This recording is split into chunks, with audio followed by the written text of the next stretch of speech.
I'm national correspondent Kayla Gaskins in Washington. Earlier this week, the Trump administration marked one full year back in power.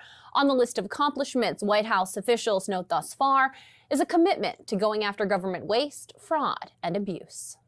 Improving government efficiency has been a hallmark of President Trump's second term. We want to be good stewards over taxpayer money, American taxpayer money. From the Department of Housing and Urban Development, when we first came in, we found about $1.9 billion in misplaced funds. To Medicare and Medicaid, where Chief of Staff Stephanie Carlton tells us they've set up a war room to go after healthcare fraud. We figure out what's going on in the data, how can we go after the fraud, and not just how do we let it go out the door. There's still plenty of work to do. A new watchdog report finding $19 billion of waste and questionable spending inside federal healthcare programs. That data coming from the Department of Health and Human Services Inspector General, covering a 6-month span that includes much of President Trump's second term. It is absolutely a systemic problem in Medicaid. The more we dig into it, we see upwards of 10% of fraud, waste, and abuse in the program. One major driver, a 640% spike in Medicare payments for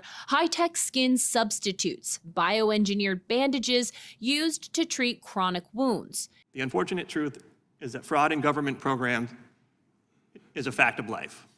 Since the United States government has existed, fraud in government has also existed. Meanwhile, Republicans in Congress and the White House have also worked on ways to reform SNAP to address waste and fraud in that program. To make sure that those who really need food stamps are getting them, but also to ensure that the American taxpayer is protected. The Foundation for Government Accountability estimates nearly 6 million people receiving SNAP benefits don't meet the program's income or asset limits, including some with 6-figure assets, lottery winners, and even millionaires. According to the White House, government efficiency efforts have saved American taxpayers $215 billion during the first year of this term.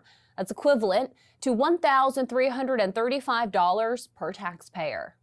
In Washington, I'm Kayla Gaskins.